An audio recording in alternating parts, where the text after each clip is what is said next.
Bonjour à tous et bienvenue sur Job Teaser. Nous sommes en direct et vous regardez Back to School. Alors, je vous rappelle le principe, Back to School, il s'agit d'un live de 30 minutes durant lequel c'est vous, étudiants et jeunes diplômés, qui pourrez poser les questions que vous voulez à vos potentiels futurs recruteurs. Et d'ailleurs, ça tombe bien puisque les deux intervenants que je reçois aujourd'hui se sont engagés à répondre en toute transparence à vos questions. Et alors justement, si vous nous regardez aujourd'hui, c'est que vous êtes intéressé par Sogeti High-Tech, filiale à 100% du groupe Capgemini, leader sur le marché de l'ingénierie et du conseil en technologie, mais également expert en Figital. Alors vous allez me dire, qu'est-ce que le Figital ? Eh bien, il s'agit de la convergence du physique au digital. Alors on va revenir sur ces détails-là, mais avant tout, je vous présente nos deux intervenants du jour. Aujourd'hui, nous recevons Jacques Mezraï. Bonjour Jacques. Alors Bonjour. Jacques, tu es directeur de projet et de programme, mais également directeur technique et de l'innovation. Merci d'être avec nous aujourd'hui.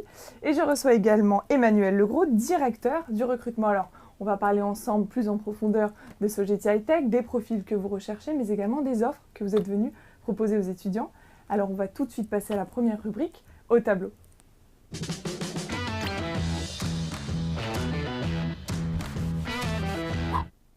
Alors, dans cette rubrique, c'est Jacques qui va passer au tableau pour nous expliquer un peu plus le fonctionnement, nous donner des chiffres et un peu plus comprendre la Sogeti High-Tech. Alors, Jacques, le tableau est là, la craie est là, c'est à toi de jouer. Merci. C'est un challenge de revenir au tableau après toutes ces années et c'est assez intéressant. Donc très rapidement, quand j'ai démarré dans le métier, en fait on travaillait sur des objets qui étaient purs et durs, physiques. Et donc par rapport à ça, il fallait mettre en place un certain nombre de phases pour réaliser ces objets-là, de la conception, de la fabrication et de la maintenance. Par rapport à ces éléments-là, donc c'était des éléments qui permettaient de réaliser ces objets qui étaient des objets physiques. Aujourd'hui, ces objets physiques, on vient y rajouter une couche qui est tout un certain nombre de services numériques que l'on a autour de ces objets-là et qui renvoient des informations ou qui changent véritablement l'usage de ces objets par rapport à tous ces services digitaux que l'on rajoute autour de ces objets numériques. Et vous le voyez très bien, que ce soit au niveau d'un véhicule, par exemple aujourd'hui on ne vend plus un véhicule, ou quand vous allez dans une agence qui vend des véhicules, vous avez un véhicule, on ne le vend plus par rapport au moteur, mais on le vend plutôt par rapport à la tablette qu'il met à disposition. Donc ça c'est vraiment important. Par rapport à ça, du coup, on a plusieurs choses. Les objets deviennent connectés. Et derrière, on rajoute une couche qui s'appelle le Digital Manufacturing, c'est-à-dire comment est-ce qu'on utilise les technologies de l'information pour réaliser des objets connectés et quel est l'impact sur l'ensemble de la chaîne de fabrication qui en plus prend une option complémentaire qui est la partie recyclable, puisque la dimension impact environnemental est quelque chose également qui est extrêmement important. Donc pour réaliser ce type de projet, nous sommes 10 000 aujourd'hui, dans le monde. Nous sommes 4 000 en Europe, 3 000 en France, répartis sur 21 sites, donc au plus près de nos clients et également par rapport à une localisation aussi au plus près des usines, puisque les usines sont souvent implantées dans les terrains qui sont plutôt des terrains en région et pas en centre-ville. Donc voilà très rapidement les éléments concernant ces aspects Figital. C'est la convergence véritablement d'un objet physique avec des services numériques que l'on vient y rajouter et donc l'enrichir de services complémentaires. Merci beaucoup Jacques. Alors on va rebondir sur ce schéma que tu viens de nous dessiner. Mais avant de revenir sur ces notions d'industrie 4.0, du Figital, ma question est, quels sont les profils que vous recherchez et pour quel poste ? Les profils, à moins que tu veuilles répondre à Emmanuel, je t'en prie. On va répondre ensemble. Les profils sont multiples, puisque les problèmes que l'on adresse vont nécessiter des compétences dans les métiers de l'électronique, de l'informatique, mais aussi dans les métiers du manufacturing, dans les métiers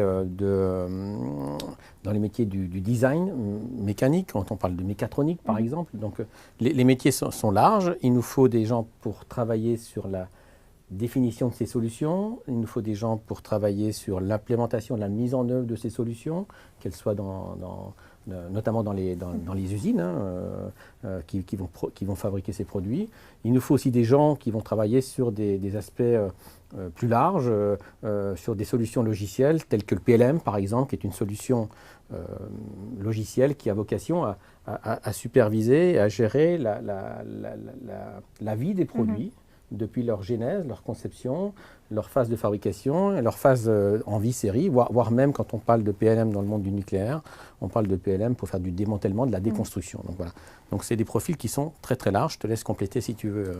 Oui, si on reprend un petit peu ces éléments-là, ce qui est important, c'est d'avoir des personnes qui sont véritablement... Notre sujet, c'est vraiment de travailler au plus près de tout ce qui se fabrique et de tout ce qui se construit. Donc par rapport à ça, on a des personnes et on a besoin d'architectes, on a besoin de designers, on a besoin d'architectes de solutions, d'architectes également techniques.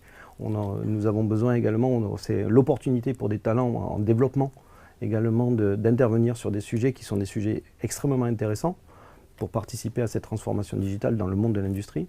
Et on a également besoin de personnes qui sachent véritablement discuter avec le métier de nos clients. C'est quelque chose qui est essentiel. C'est comprendre le métier du client, comprendre comment un environnement industriel se construit et comment apporter ce savoir-faire auprès de nos clients. Et pour les jeunes qui nous regardent, vous recrutez des étudiants, des jeunes diplômés, vous leur proposez des stages de fin d'études? On recrute à tout âge. D'accord, donc ça c'est une très bonne nouvelle. Et effectivement, je vais aller un peu plus loin. Oui, nous avons un plan de stage fourni. Tous les ans, on recrute en général une centaine de stagiaires. J'en profite d'ailleurs pour dire qu'on vient d'obtenir pour la 2e année consécutive notre label Applitrainis, donc avec 84% de nos stagiaires qui nous recommandent comme étant l'entreprise dans laquelle faire son stage. Donc ça, c'est une vraie fierté. Des alternants.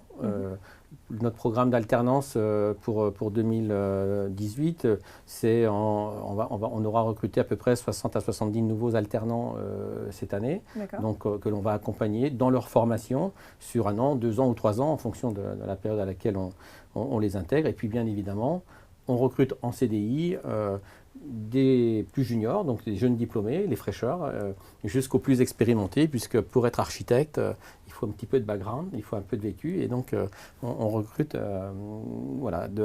des profils de tout âge, de toute expérience. Oui, et peut-être 2 exemples sur des exemples de stage. On a un exemple qui concerne la supervision industrielle. Donc on accueille des stagiaires qui travaillent sur des sujets de supervision industrielle. Et puis un autre sujet qui est extrêmement important, c'est tout ce qui a trait à la robotique. Et donc on a des sujets de stage qui traitent ce sujet-là, c'est comment intégrer la robotique sur les chaînes de fabrication. Et là aussi, ce sont des sujets extrêmement intéressants pour des stagiaires et pour des étudiants qui veulent rentrer dans ce domaine-là. D'accord. Alors on va revenir après sur les qualités que les stagiaires ou en tout cas les jeunes talents doivent avoir. Mais tout de suite, ils vous ont préparé des questions auxquelles vous allez devoir répondre. Et on va tout de suite voir ça dans les questions du bocal.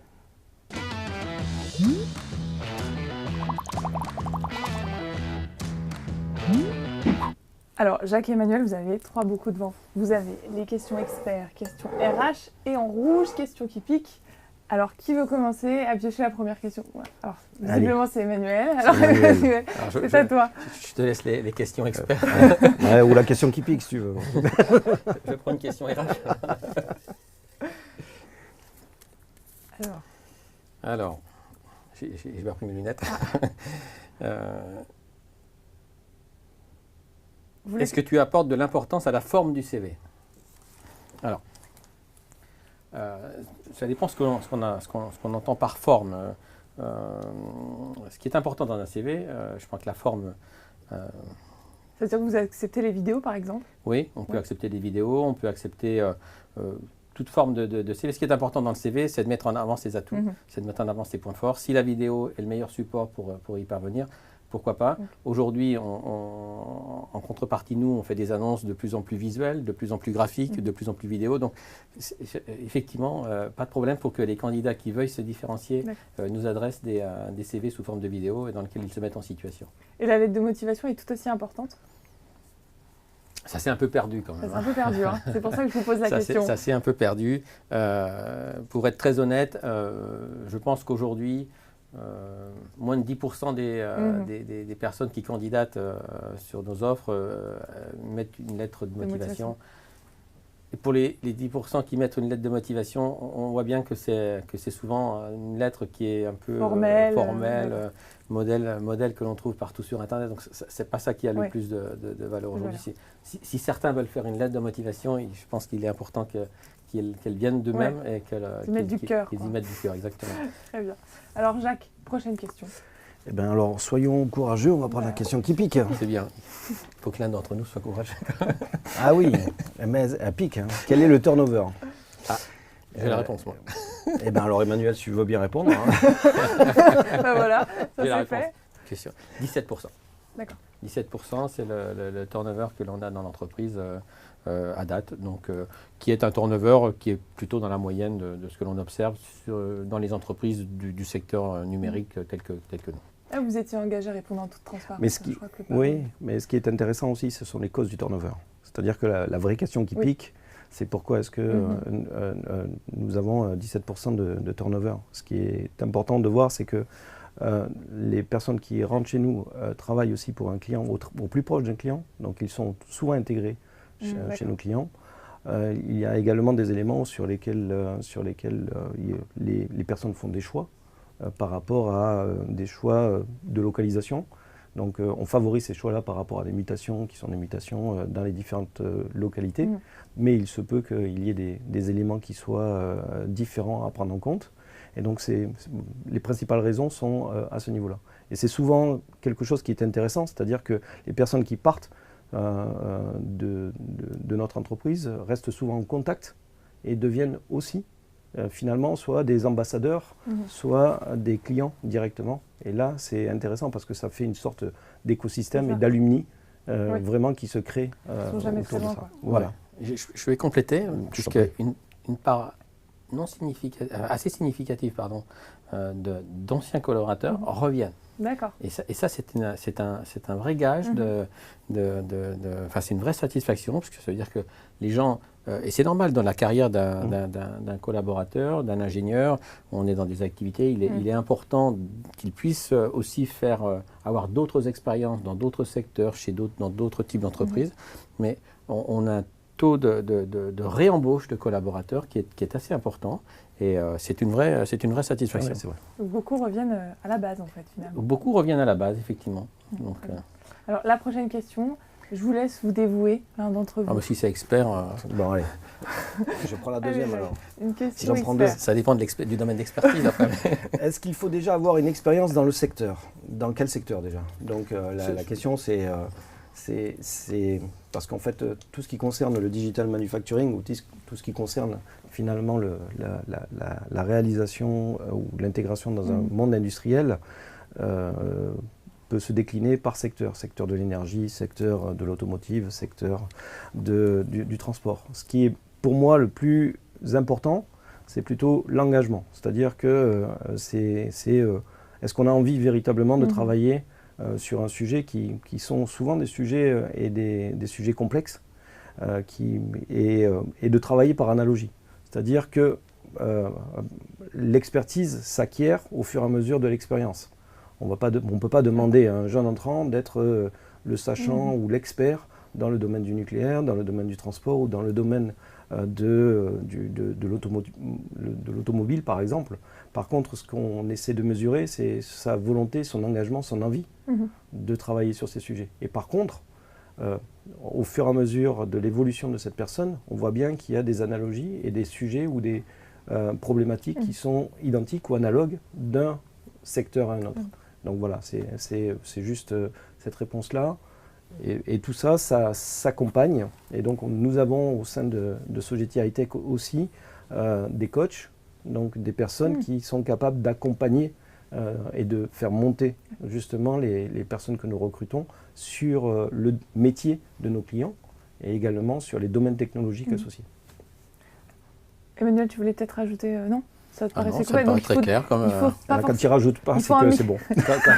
rien à C'est dire qu'il y a une de bonne plus. réponse. Non, mais il n'y a rien à dire. Donc il faut des qualités techniques, Oui. un minimum de qualités Oui. techniques, mais il faut aussi surtout en fait être passionné par la technologie, quoi. Par On la- est quand même dans des métiers très technologiques. Et on est dans le monde de l'ingénieur. Et c'est vrai que si on n'a pas ce goût du produit, C'est ça. souvent bon, le meilleur secteur, enfin, c'est l'automobile. C'est un monde de passionnés.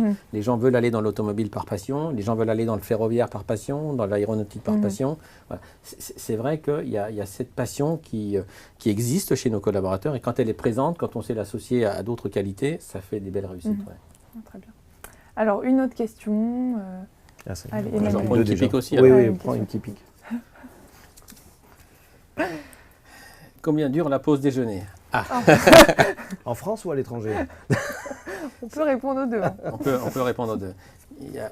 Légalement, dans notre si on apprend purement, si on se met sur le plan du règlement intérieur, les collaborateurs ont 1 heure D'accord. pour le déjeuner.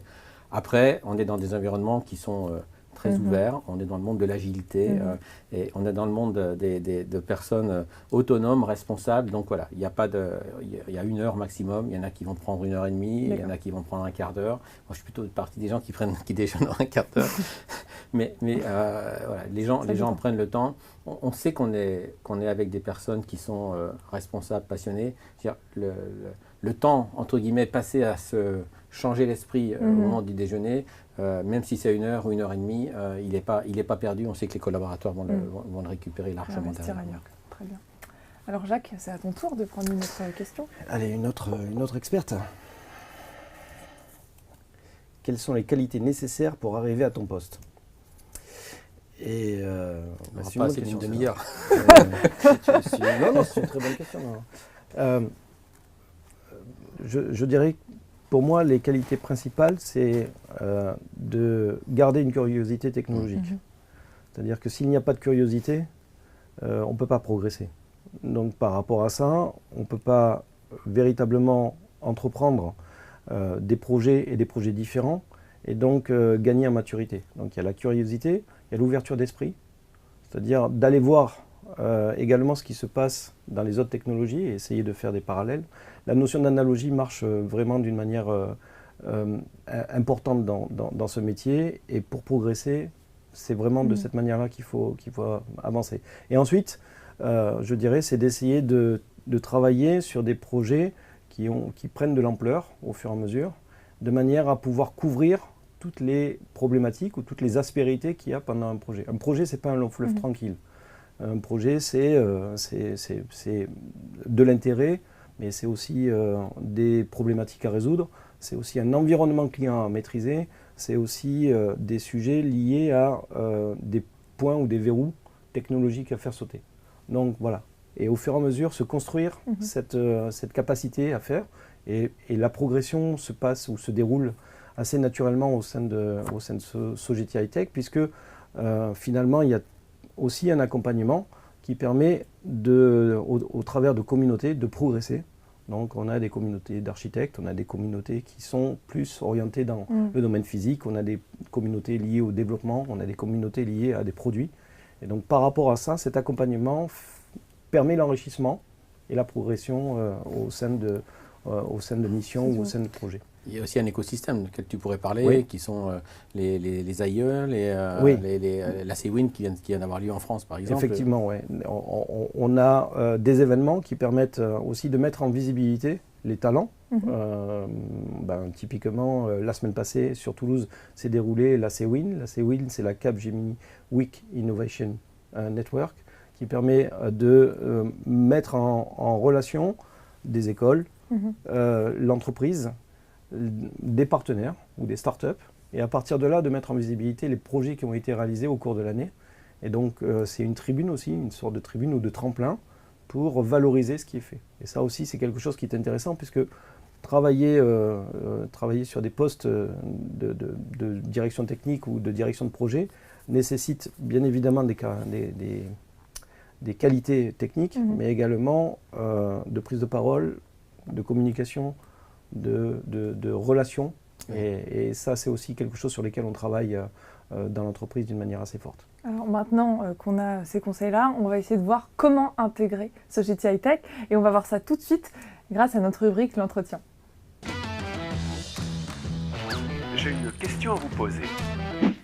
Alors, comment intégrer Sogeti High-Tech et comment se passent les étapes du recrutement? Peut-être Emmanuel, tu vas pouvoir répondre à cette question. Je vais essayer d'y répondre.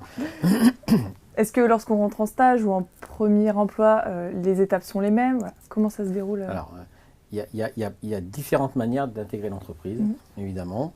Le stage, l'alternance sont deux moyens.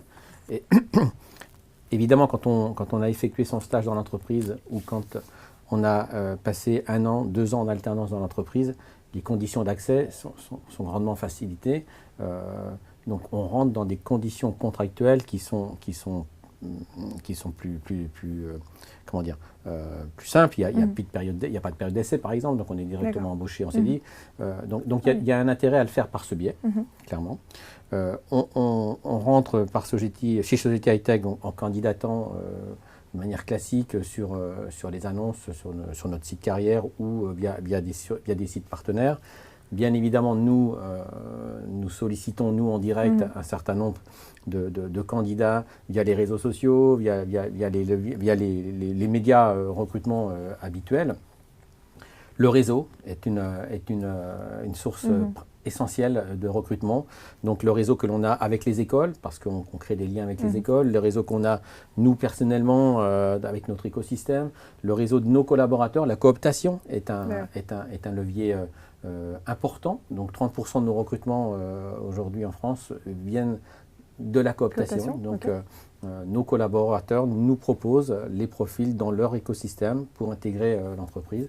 Donc les sources et les origines de recrutement sont diverses et variées. Et comment se passe l'intégration d'un jeune talent qui intègre Sogeti High-Tech?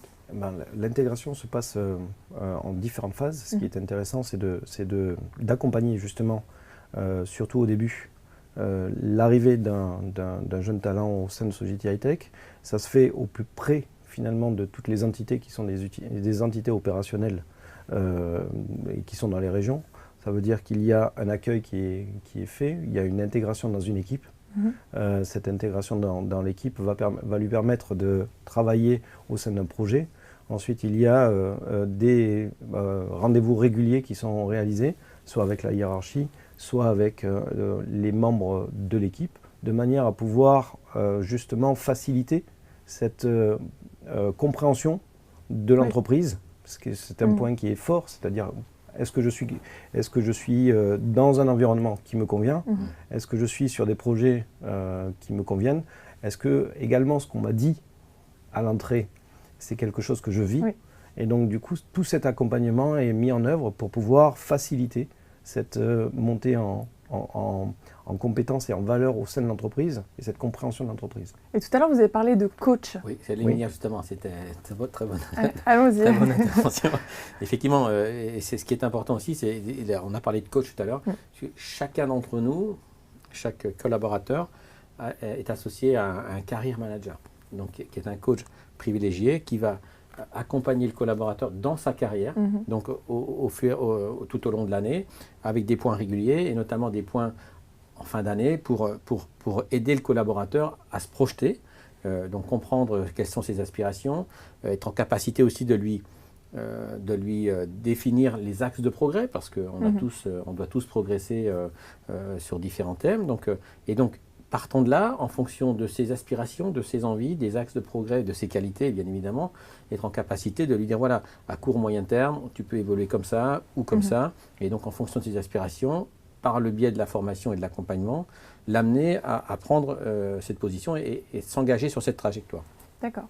Écoutez, je crois que c'est bien complet. Tout à l'heure, Jacques, au tableau, tu as parlé des métiers qui allaient arriver demain, notamment du digital ou encore de l'industrie 4.0. Oui.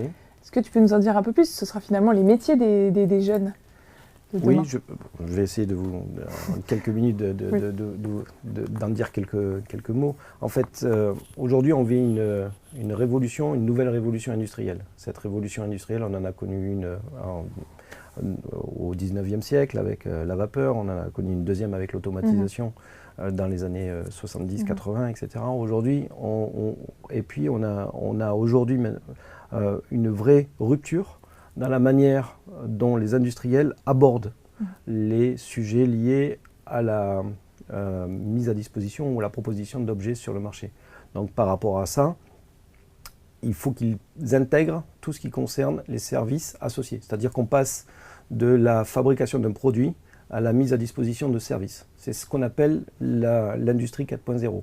Comment est-ce que mon objet ou ce que je fabrique ou ce que je mets à disposition devient plus intelligent et par rapport à ça, quel nouveau service je peux apporter, soit pour fidéliser mes clients, soit pour générer du revenu complémentaire, soit pour apporter également des usages différents. Un exemple, je dirais l'exemple le plus flagrant, c'est quand même le téléphone. Donc on passe d'un téléphone à un smartphone. Et aujourd'hui, le temps passé à téléphoner sur un smartphone est largement réduit par rapport à ce qu'on faisait avant en pourcentage. Donc, et par contre, il y a un certain nombre de services autour. Le véhicule, maintenant, on n'entend qu'un véhicule connecté. Aujourd'hui, un train sans Wi-Fi, c'est plus possible. Voilà, c'est plus possible. Donc, je ne sais pas si vous avez vu, on voit beaucoup sur les réseaux sociaux le triangle de Maslow. Et la première chose, la brique essentielle, c'est le Wi-Fi. Donc voilà, donc la connectivité devient essentielle. Et pour pouvoir donner cette intelligence-là, on a besoin de repenser aussi la manière dont on fabrique ça. Comment est-ce qu'on intègre dès la conception ces services numériques? Comment est-ce que lors de la fabrication, on bénéficie également de ces technologies de l'information pour pouvoir construire ou fabriquer ces objets?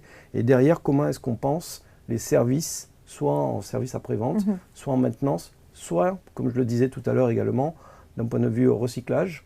Comment est-ce qu'on imagine le recyclage et quelles informations complémentaires et à partir de quand on le fait? D'accord. Et donc quand ça c'est associé à un produit, et si c'est le produit qui donne cette information-là, le cycle global finalement de vie de ce produit est beaucoup plus simple à gérer. Donc énormément de problématiques qui vont occuper les étudiants de demain. Exactement, donc c'est un sujet qui est extrêmement passionnant par rapport à ça et la demande en talent pour traiter ça, c'est en plein essor. Est en plein essor parce qu'il faut sortir du concept pour aller véritablement vers la mise en œuvre. Et justement, vous parlez de talent, maintenant ça va être à vous de les convaincre et on va voir ça tout de suite dans la prochaine rubrique. Pourquoi vous?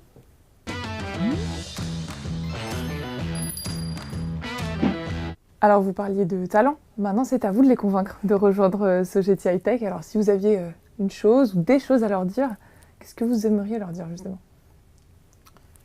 Alors, pourquoi rejoindre le groupe?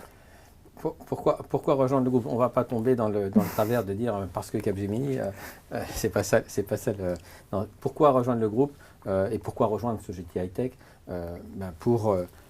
Encore une fois, on s'adresse au monde de l'ingénieur, donc pour la pluralité et des projets qui sont proposés, la technicité des projets qui sont proposés, la portée des projets qui sont réalisés par nos équipes. Donc le contexte international, c'est une réalité. C'est vrai que c'est beaucoup de jeunes diplômés maintenant, les étudiants, donc sont attachés à ce côté international.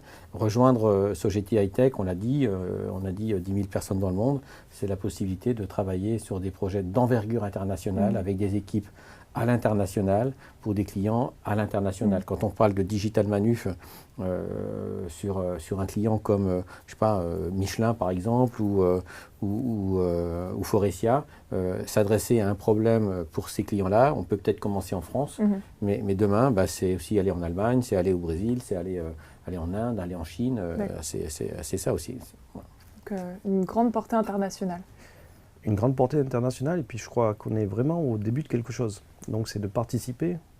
Ce qui est intéressant, c'est aussi de participer et de construire ensemble. Donc cet aspect-là est pour nous assez essentiel, puisque en étant au début de quelque chose, finalement, on va progresser. Donc on ne sait pas tout. Ce qui est important, c'est comment est-ce qu'on découvre ensemble et comment est-ce qu'on apporte des solutions ensemble. Et cette dimension qui est cette dimension de construction, elle est pour moi fondamentale.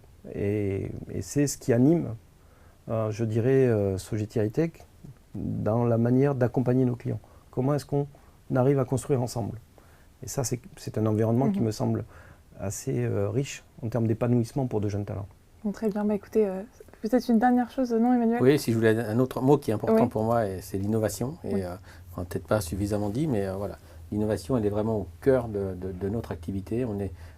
On est sur du produit high-tech. On travaille à définir les produits de demain. Donc, on est au cœur de l'innovation. Et l'innovation, elle est chez nos clients, c'est certain, mais elle est aussi chez nous, dans les structures, au travers de nos équipes innovation, au travers de nos labs internes, où les étudiants, mais aussi nos collaborateurs peuvent collaborer et peuvent travailler à construire le futur. Bon, très bien. Écoutez, en tout cas, vos messages sont bien passés. Chez vous, si vous êtes à la recherche de nouveaux challenges et que vous êtes passionné par la technologie, mais également curieux, n'hésitez pas à postuler. Alors, vous pouvez postuler sur sogetihightech.job au pluriel.net ou alors sur jobteaser.com. Encore merci à tous les deux d'avoir été présents. Merci d'avoir joué le jeu en toute transparence, on peut le dire. Chez vous, je vous dis à très vite pour un prochain live. Très bonne fin de journée.